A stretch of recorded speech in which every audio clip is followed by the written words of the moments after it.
Hey, John here. So let's now move on to the last set of instructions. What's going on down here? Let's start with a description of this diagram. This is the last page. 3 of 3. You're all sighing relief at this point, right? So let's start by looking at the description of this figure here. Fetch, decode, execute of load, store, jump, and branch instructions. So these are the ones that are not so simple and obvious. And we see weird stuff going on down here for the on the read bus and stuff like that. And we're playing around for the first time with the memory clock and the address select and things like that. All right. So that's why these were put on a separate page. We do the easy ones first. All right. So there's bird's eye view. Let's look at the instructions that we're going to be executing. We're going to store a word. We're going to load a word. If you look at what's going on here, we're going to store the word from register 2 into memory at whose address is in the contents of register 15 plus 8. And we can look and see how that would play itself out. All right. We assume, notice that these addresses here are a continuation of the instructions that we saw above. This is all one program. Okay. So my point there is that register 15 is known at this time. It still has this value in it from the Louis that we did earlier. All right. So 8 off of the contents of register 15 would be the 8000 plus 8. And using the same notation I did in the RVLP instruction execution description page, this M32 represents a 32-bit memory transaction that will take place at the address in these parentheses, right? This is 8 off of X15. And we're going to set that memory location equal to the value over here, whatever the value is of register 2 right now. And that was the thing that was left from the previous instructions as well. All right. So what is this going to do? It's going to store this value into memory at 8008, for example. What's going to happen when we load this one down here? We're going to load another register from the exact same address. Okay. So what we're really doing is we're going to end up with X16 here will have the same value that X2 had up here. This is a long and drawn out way of making a copy of one register into another one, okay? Another way to do the same, accomplish the same thing would have been just simply add 0 to register 2 and store the result in X16 if you really want to accomplish this. However, that would not allow us to illustrate the waveform diagram of what happens when we're doing a store word and a load word, and that's why I did these two things, all right? Then we're going to have a jump and link. We're going to have a jump and link register and a branch, a couple of conditional branch instructions. Let's focus first on the store and the loads, okay? So we're going to effectively copy X2 to X16 by way of whatever memory location over here, 8008, okay? So let's zoom in a little bit on the first one, store word, okay? So how is that thing going to work? It has an opcode. It has a func3 that represents the size of the thing we're storing. Remember I said we're going to kind of gloss over the notion of alignment and sizing here, okay? So what else do we know about the store word? This is not a destination register, okay? Remember in a store word instruction, the RS2 register is the first thing in the instruction here. RS1 is in the parentheses over here. So what we're really doing is saying store the value of the RS2 register value, which is in this field over here, into memory at IMM off of the value in RS1, okay? It doesn't have an RD. Okay, doesn't change the contents of registers. This thing changes the contents of memory. Therefore, we don't care what might happen in what could otherwise be the RD field of an instruction, right? Remember, when we look at the schematic, RD is permanently wired to bits 20 through 24 of the instruction register. There is a value in here, and the value will depend on whatever the instruction's doing, but it's not going to be used as an RD register. So, in other words, we could know what the value is here in this particular instruction. But I chose not to bother to put it in here. It just confuses the situation. Why? Because no one cares. It's the tree that falls in the forest when no one's around to hear it, okay? There will not be anything stored in a register as a result of this instruction. So we just simply say, I don't know what it is. I don't care what it is, okay? Program counter is doing the same old thing as it always did before. The instruction gets loaded out of the memory, same as it did before. And we have an RS1 value of 15. RS2 value is 2. The register 15 still has the 8000 in it, and register 2 still has the 1, 2, 3, 4, 5, 004 in it. Now, what are we going to do with this thing? How is this going to work? What does it mean to store something into memory, right? Let's take a look at, see again at the schematic before we get too far. The only way, and I mentioned this before, to store anything into memory is to store the contents of RS2. RISC-V has no other way to write anything into memory. That's it. Okay? That's just hard-coded, hardwired right into the memory data input bus right there. The address that we want to write to has to come from either, we talked about this before, the program counter, or the output of the ALU. Now, we don't need to store this where the program counter is pointing. We'd be wrecking our own code that's currently executing. So what we should expect to see is that I'm going to calculate an address with the ALU over here. I'm going to route that through this mux right here, U21, to represent the address. And then I'll see memory clock get pulsed. We'll see a rising edge on the memory clock signal, at which time the memory over here will store the RS2 value into the memory location indicated by the current address. So to make all that happen, what do we need to do? Well, the ALU needs to add RS1 to IMMX, right? Remember what this instruction does. It needs to calculate the contents of register 15 plus 8.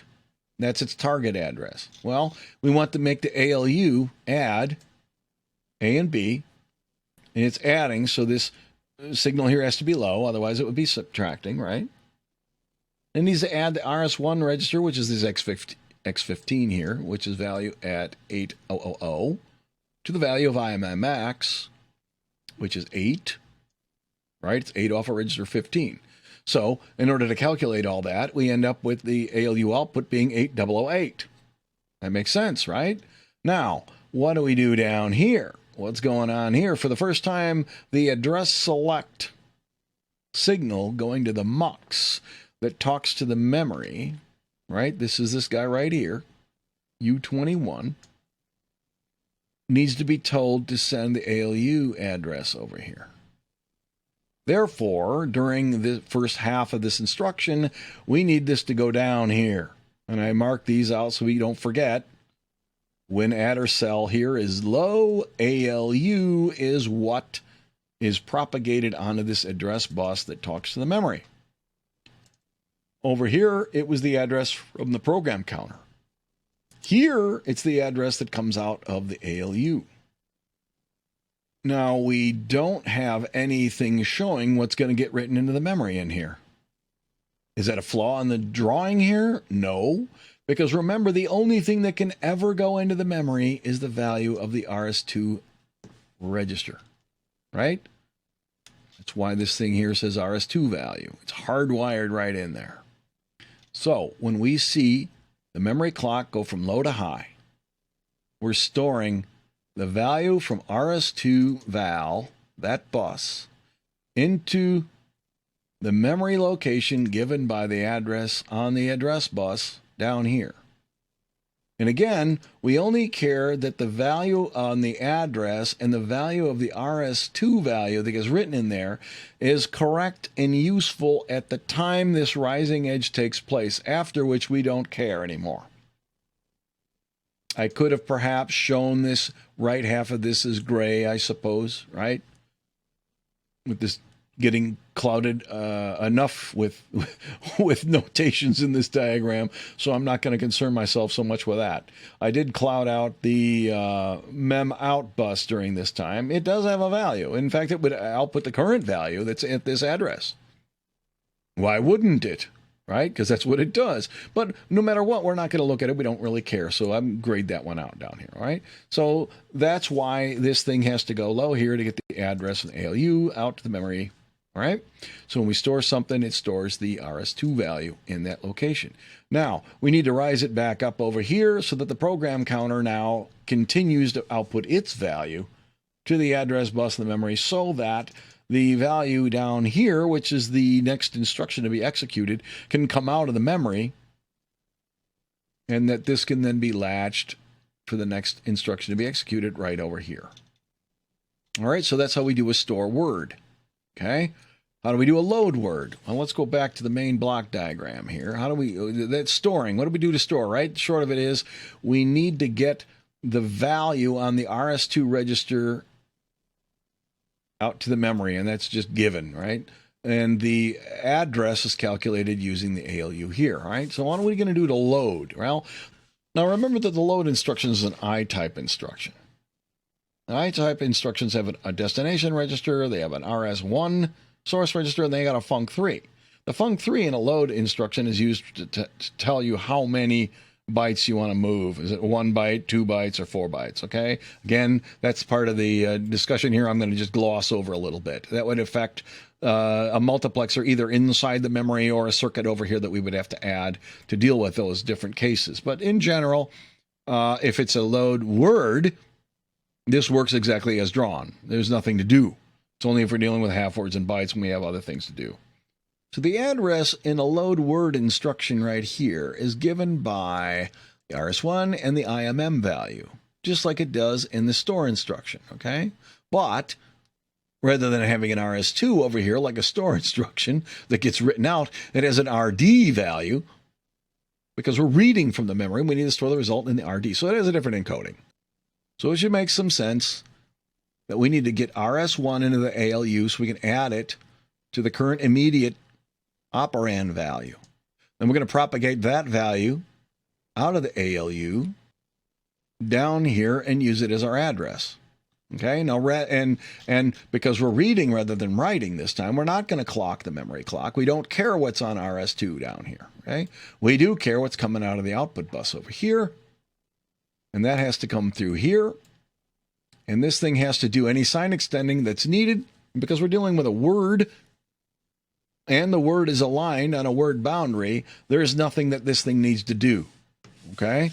It's just going to propagate this example straight through to here, and we need to make sure that the RD select mux over here, U16, is configured to propagate the value from memSX on input number 3 over to the RD register over there, okay? That's going to be the only real difference here. So let's walk through the LW here, okay? What do we got? We've got a destination register that's set to 16 because that's the destination register. Again, we're using 8 off of 15, so we should see the same kind of values as we saw before. RS1 is 15. The RS1 value has not changed because we haven't modified register 15 yet. It does not have an RS2, like I just said. It does have an RS1 that is involved in the address calculations in the same way it was with the store. So we're going to make sure RS1 is on the A input of the ALU and make sure that we are going to add the immediate operand to the RS1 value by putting the ALU into add mode. The subtract bit is low in that case so that we're not complementing the subtrahend. The immediate value is 8 just as it was last time, and because we're adding the same register 15 value, we would expect to see the same sum. Now let's look and see what games we play down here with the address bus. So this is where the main gist of what changes takes place here, right?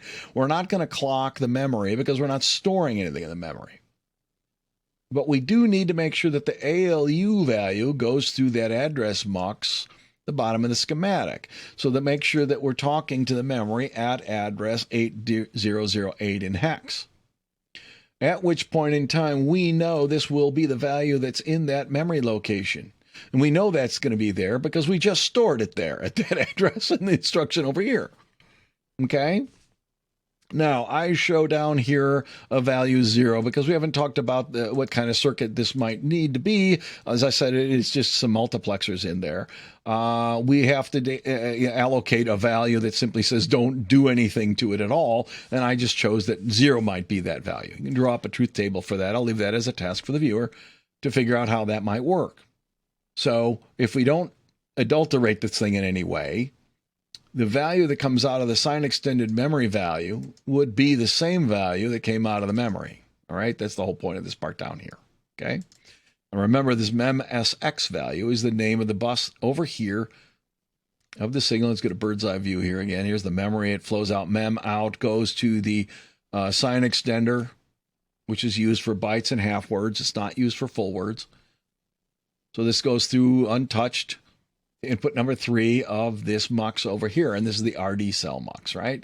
So the RD cell should be set to 3 and then propagate into the register file. So this value down here, we should see up here as part of the RD value. 12345 is what we see, and we're going to store it in a register 16 on the leading edge of this clock. And once the clock here goes up, we don't care about the value anymore after that point in time. Now, there arguably is a minor mistake in my drawing here, because if memSX is what comes out of the memory during this time here, and that's a combinational circuit, and the contents of the memory change at time t4, it's not possible for the value over here in the gray part to still be this value. I should have shown it changing to some unknown value at that time. Actually, it is knowable, right? Because RD val would, in this particular case, be set to this value over here, provided that the size value didn't change, right? Okay, but again, we don't care about what happens when it's gray over here. We do care on the left when we have this rising edge here, all right? So I'll go ahead and update my diagram here. Voila, so now we reflect the fact that we do know the value here. We don't know or care what the value is over there, even though you could argue that it must be the value given right here, okay? Now, that is essentially the end of load word and store word, all right? So that's how you store and load values into and out of the memory. Jump and link, register in the branches. Now, these are all going to have a similar theme to them because they're going to modify the program counter or potentially modify the program counter in a way that's not the usual manner by simply adding 4 to it each time, all right? So what does jump and link do? We look up here in the reference card about how they work. Remember, jump and link has a destination register and has a relative value, an immediate operand that we will see is added to the program counter. So what does it do? It says, take the destination register and store within it the value of the program counter plus 4. Right? We already know how we're going to add 4 to the program counter because there's a special adder for that. So that's going to be done with that special adder. The program counter is then going to be loaded with the value of the program counter plus the IMM veiled, in this case, the IMMJ value, right? It'll be decoded according to the way the document above shows on how we deal with IMMJ, and we talked about that before, okay?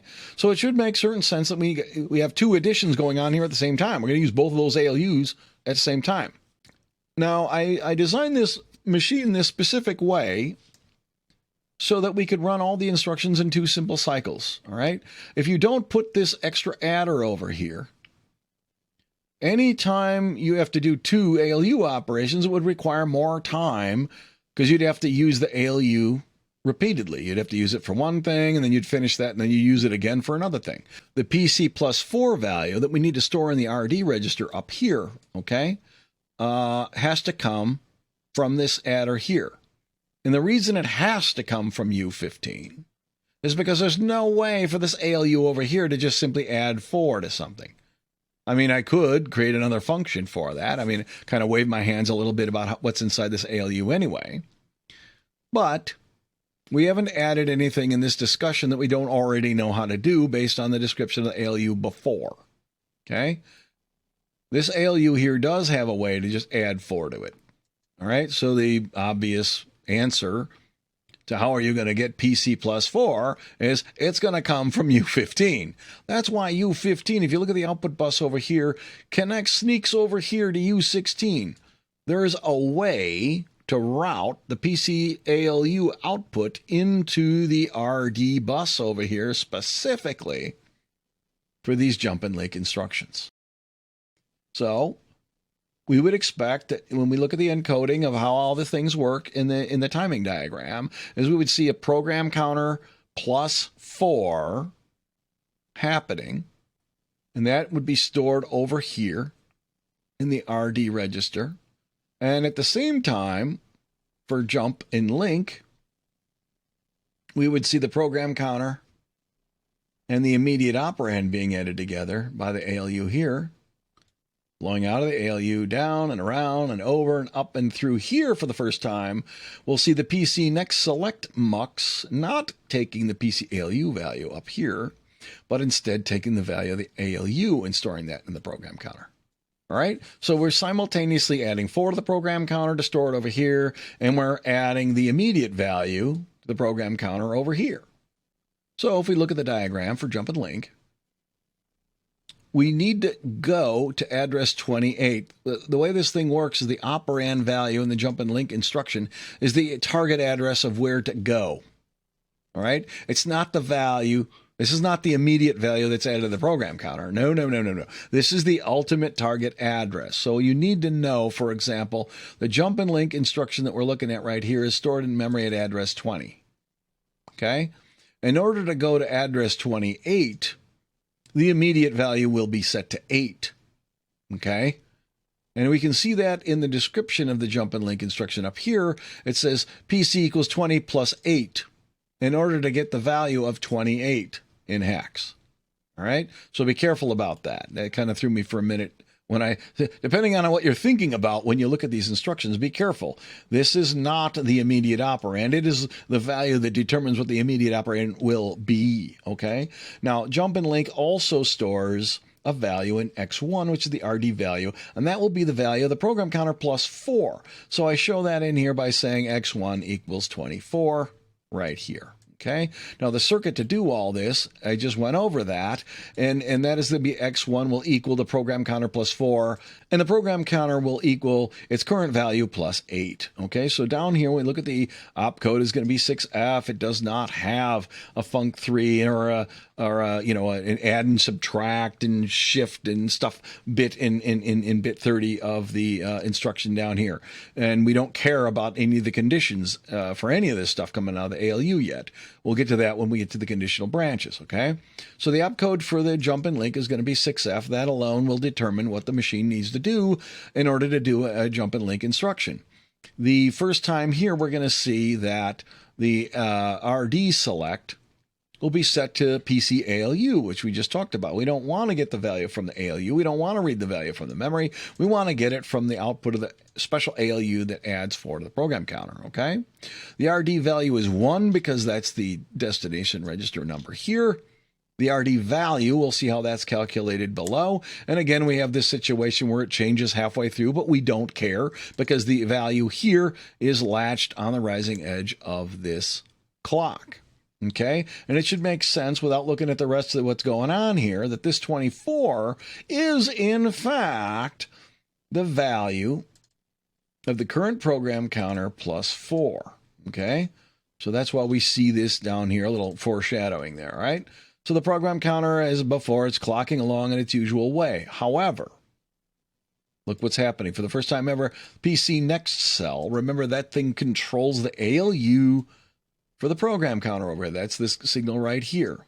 Rather than reading the plus 4 value, which we've done every single time until now, it reads this signal over here, which is the thing that comes from the ALU, all right? So by raising this up right here, before we see the rising edge on the program counter clock right here, rather than loading the 24 from PC ALU into the program counter, we end up with a 28, which we'll see is coming out of the ALU, okay? And that's because this is high right here. All right, so what else do we got? Now remember, we're dealing with these two time periods right here, all right? So the mouse is in the center. The first half of the time period, we raise up the ALU thing so that when the PC loads, we get the right value. The instruction is this guy here. We already talked about that. There's no RS1. There's no RS2. We raise this signal here, the A select high, because we want the program counter to go into the ALU, not the RS1 value, which it was used in other cases, right? And we're going to add the IMM value to the program counter with the regular ALU, so that makes sense that this is still high. We want the ALU to be in add mode, so we set that to be A plus B. We're not going to subtract, so this thing needs to be low, right? This signal over here needs to be low. The immediate value is 8, because that was extracted out of the instruction. Because in order to get to the target address, right? Remember, this instruction is at address 20, and we want to end up at 28. So to get there, we have to add 8 to the current program counter, right? We talked about that. That's why the immediate value is 8 right here. And the reason this is 28 is because this time window here is when the program counter still has a 20 in it, which is the address of the current instruction. Halfway through this time period, and we saw this once before, the program counter clock goes high, and the program counter gets the value of the next instruction that it will execute. That's why this value here coming out of the ALU will change, because the ALU is adding 8 to the current value of the program counter. So the program counter just changed to 28 in hex. 28 plus 8 is then 30. So after this transition here, we have a value that we don't care about. I should have grayed that one out perhaps, okay?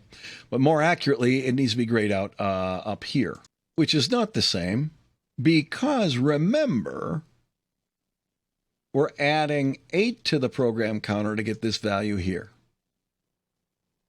We're adding 4 to the program counter to get the value up here. Because the program counter changes from 20 to 28.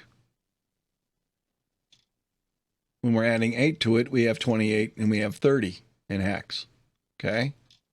Up here, when it's 20 and we're adding 4, which is shown here on the output of the PC ALU, it's 24. Once we change the program counter to 28, and because the PC ALU is still adding 4 the whole time, the next address value coming out of there is 2C. So again, we don't care that it changed because we've already latched the 24 in down here, but that's why this thing is set to 2C and not something else. Let's move on to jump and link register. Now this instruction works exactly the same way, but instead of adding a value to the program counter, it's going to add a value to any general purpose register. And in this case, I chose X0. And the reason I chose X0 is because X0 always has the value 0 in it. All right, for simplicity's sake, okay?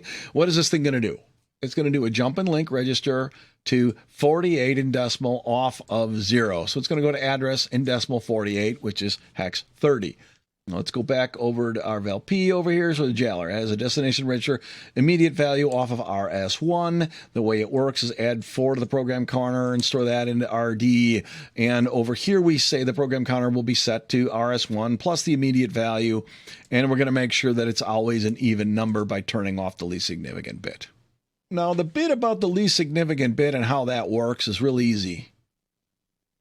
You simply don't connect it right here. Program counter must always have an even number in it. In fact, when it's executing RV32I instructions, it must always have a multiple of 4 in it. So, in this particular case, we can take the 2 least significant bits on this bus here and time to 0 and not even use them. That's how we do that in hardware. Or you can leave the 2 bits completely out of this register and not even waste your time with those gates and just hardwire the least significant 2 bits to 0 over here on this bus. Okay? Which would even be the cheaper way to do this. And that would result in just simply throwing them away. And is that not what you do when you AND mask off, a bunch of bits? Yes, it is. So as an optimization, you can do all that, okay, in hardware. As drawn here, because I show all 32 bits here, I didn't label this one. I probably should have. Let's just argue this has 31 bits, or better yet, 29 bits flowing from here into this latch. And that the 2 least significant bits in this case, only because it's an RV32I, have to always be 0. If it's an RV32C, it can have only the least significant bit would have to always be 0. When you use the C-type instructions, they are smaller and they can be at their half-word size instructions, all right? That's why there's this little discrepancy between the official spec and what happens in RV32I, okay? RV32I, both the least significant 2 bits will always be 0, okay? And yeah, you can do it one way or another. As drawn, it suggests that the 2 least significant bits down here would be tied to 0. All right, so let's see how this addition works. There's the Jaller. Wait a minute. R4 is the destination register. We're going to 48 off of 0. 48 in decimal is 30 in hex. So we should see the same thing going on here. Now, for some reason, the jailer does have a func3 field. And the reason it does is because it's encoded using the I-type instruction. Func3 field is not used in this instruction at all. Okay, it's just simply there because that's the encoding type I took. It's the only instruction that has an opcode of 67, so this is actually not really relevant, okay? But it's in the spec, so I showed it. What else do we need to do? We need to ultimately store RD plus 4 again into register number 4. So we would expect to see the PC ALU just like it did before over here, and the destination register getting its value. We see the same thing happening, and somebody's changing the value halfway through the instruction, and that's because the same reason the program counter would be updated halfway through this instruction, and the PC ALU would react to that, okay? Again, it would take the PC of the current instruction down here, which is 28, and the PC plus 4, which is what's coming out of this bus down here. This bus here would be the thing that gets stored into the destination register, okay? Now, again, the ALU select is high. The PC next select is a 1, so it's using the general purpose ALU again to calculate the next address, just like it did last time for the same exact reason. But rather than taking the program counter during the instruction, it's going to take the value of a general purpose register that's on RS1 right here, which is register 0. Okay, RS1 is 0 in this instruction, and no matter what, register 0 always has the value of 0. Okay, so as we look down at what's going on here, the ALU is not going to add the program counter to the immediate value. It's going to add whatever's coming out of the RS1 bus to the given immediate value down here. And 48 in decimal, as I said, is 30 in hex. We're going to add them. The subtrahend thingy is low, so that won't be subtracting. It's going to add RS1 plus the immediate value. It's going to come up with 30 in hex because it's adding 30 to 0. And that 30 there is going to wrap around the program counter and be stored in the program counter because the next cell is set still to ALU, right? So that's this signal right here that says when it's high, takes the value from the ALU. Remember, that's this thing down here, okay? And that's going to come through this mux, and that'll be the value that's stored in the program counter on this rising edge right here, okay? So let's look at these conditional branch instructions. Now, for the first time ever, we care about these signals up here. Equals, A less than B, A less than B unsigned, and so on. These three signals will depend on the branch instructions. I don't need to do one of every single type. Just looking at this one, when it's true and false is enough. The other branch instructions have to do with less than and less than equal to and greater than or equal to and stuff like that. They just use these buses in the exact same way. It'll just branch based on a different condition. That's all, okay? So let's zoom in a little bit and see what's going on here. Branch equal at address 30 is going to compare the contents of X0 with X15. This X0 register is always 0. X15 still has that value here, the 8000 in it, right? So we're going to ask if these two registers are equal, go to address 50 in hex. And just like the jail up here, the address up here and the addresses here are the target addresses, okay? And these are not the immediate values. These represent where we need to go, okay? So in order to go to 50 in hex from 30, the immediate value in this instruction would have to be 20 in hex, all right? Because 30 in hex plus 20 in hex is 50 in hex.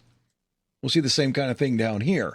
When we want to go from 34 in hex to 54 in hex, again, it's just a 20, and you'll see that hiding in the math over here. See these 20s over here, okay? All right, so if these two are equal, and we know they're not because our X15 has had the same value, that 8000, since the first instruction started running, okay?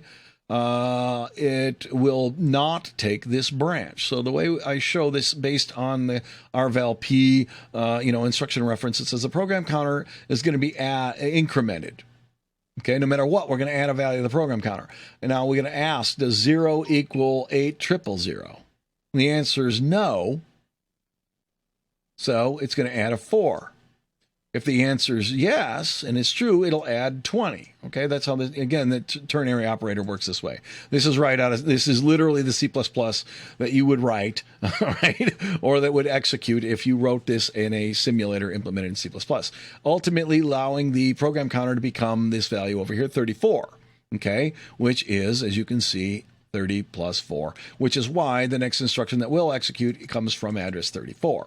When we do this branch if equal, we're going to compare the contents of register 2 with the contents of register 16, which we just copied up here. So we know that whatever the value is in registers 2 and 16, they'll have the same value. And we can see down here what will happen mathematically when this executes. It'll say, okay, I'm going to add a value of the program counter. I'm either going to add a 20 in hex or a 4. Based on this condition. Well, the condition now is true. It was false up here, and we added 4 when it was false. Down here, the condition is true, so now we're going to add 20 in hex to the current program counter, and that's why we end up at 54 in hex instead of 38, okay? Which would be otherwise the next instruction over here.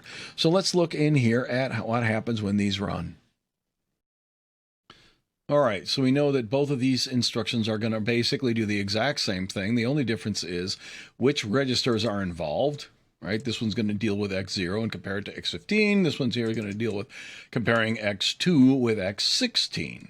And we know that this is going to be false and this was going to be true because we can already see that the equal output here from the ALU, right? That's the status from the ALU that's true when the operands are equal and false when they're different.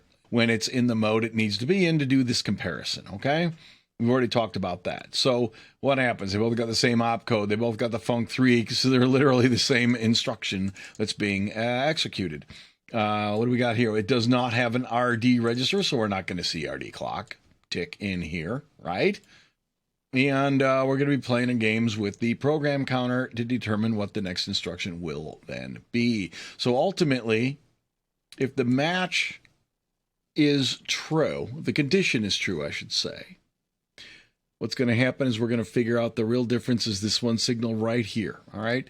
And that'll be, and that makes actually sense, right? The PC ALU selector, when the branch is not taken, will be set to add 4 to the current program counter value. Let's zoom out a little bit here. All right, so these 2 time cycles here, let's scroll back up. This is the branch equal when we know the condition is not true, and we know that because this is low right here. Okay, what is it supposed to do? When it's done with that instruction, it should go to the next instruction. Well, that's the address that's in the PC ALU right now, which is PC plus 4. Currently executing an instruction from 30, and we should go to 34 because the condition is not true. In the other instruction over here, when we know the condition is true, it should go from the program counter having the address of 34 in it to the address of 54 because we know the condition is true. And when the condition is true, the only real difference, like I said, is this one right here. Now remember, PC ALU select determines whether we're adding the immediate operand or just simply 4 to the program counter, right? That is connected to this mux right here, which selects between either the 4, like I said, or this bus over here, which is connected to the sign extended immediate operand, okay? This is how we determine whether to take the branch or not. This right here is the sole deciding factor, whether we're going to go to the next instruction or the target of the branch. And when PC ALU is a 1, we know we're going to go to the next instruction.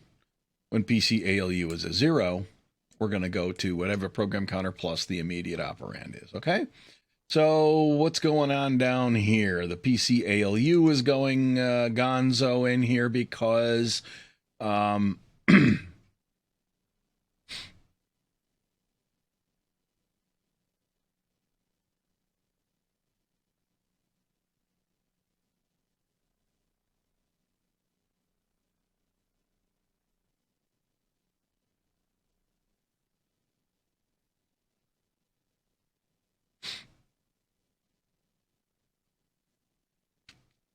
now what's going on right here is the next address that we would normally go to, which would be 34, right? Current address plus 4.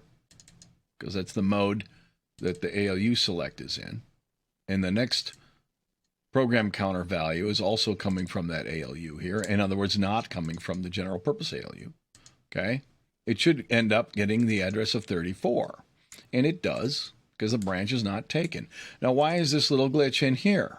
Well, the PC ALU value right here is doing its usual duty of adding 4 to the current value of the program counter right here, which would be 38. It should go to 38 after the next instruction, but it doesn't, because this signal here changes it from adding 4, which is when it gets this value, to adding the value from the IMM field of the current instruction in order to take the branch in the case when it is true. That's why this 54 right here ends up getting put into the program counter on the leading edge right here. Okay? The rest of this, I hope, is obvious at this point, right? We are looking at the RS1 value, the register numbers of register 0 and 15 and their values. The value of register 0 is always 0. And the register 15 value is still set to the hex 8000 value, okay? And we do the comparison by simply subtracting RS1 from RS2 using the general purpose ALU when it's in subtract mode.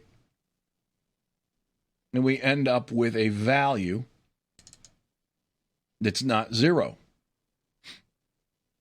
Now this 20 here is the value that would be added to the program counter if we wanted to take our branch, but we're not going to take our branch. Okay? And this stuff down here is the usual instruction fetch that we've gone over 100 times already, so we don't have to look at that. Now, in the case where we do take the branch, because X2 and X16 have the same values, you can see that here. Here's register 2, the contents is here. Register 16 have this contents here. We know that they got copied between each other because the store and the load, we talked about that earlier. All right, again, we subtract the two values, and they're the same, so we're going to get a 0. And because we got the 0, the equal status went high, okay, from the ALU. And because that's high, the finite state machine moves the signal PC ALU select down so that the immediate value is added to the program counter instead of the +4. And that's how you execute a conditional branch when the condition is true. So I hope the walkthrough of these instructions give you enough detail to understand how this CPU works and all the conditions and situations it would normally run in. The only thing I've left out are how you would actually build the finite state machine in this big old control unit down here, okay? I hope that you would recognize that this would be a Mealy-style state machine in order for this machine to work the way it's specified. And remember, the difference between a Mealy and a Moore is that a Mealy state machine is allowed to change its outputs when the clock edge, in this case the rising clock edge, occurs, and or when the input values over here change. The reason this needs to be a Mealy state machine, we just saw one example of that. It's because some of these signals here change after the rising edge on this clock signal that's running that finite state machine. In particular, this equal signal here, by definition, cannot go high until after this subtraction here takes place and the value of 0 is calculated.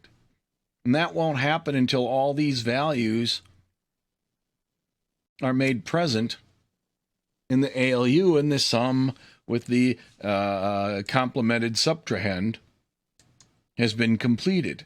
Then, and only then, after this 0 is available, can this EQ signal go high from the ALU. And that alone is not a problem. That's how the ALU works. However, as I pointed out, the PC ALU select line has to go low in response to this equal signal over here. All right? This does not happen until noticeably later than this rising edge. And we cannot defer the lowering of this signal here over to here which would otherwise be required, because we need to make sure that this 54 gets in the program counter when this rising edge takes place. We can't hold this off, all right? So this is one example of numerous in this design where the combinational circuitry has to react to the current state of the machine before the next clock edge arrives. So this, among other signals coming out of here, have to occur as a result of not just the clock transitioning, but because another signal, in this example, this thing right here, changing after the leading edge of this clock. All right? So with all this in mind, you should be able to sit down and work out the details of how this Mealy state machine would have to be implemented. And I'll leave that as a task for the viewer. After all, I think I've been talking about this for, what, 3 hours now? I think it's time to leave some of the work for the student. Thanks for watching. See you next time.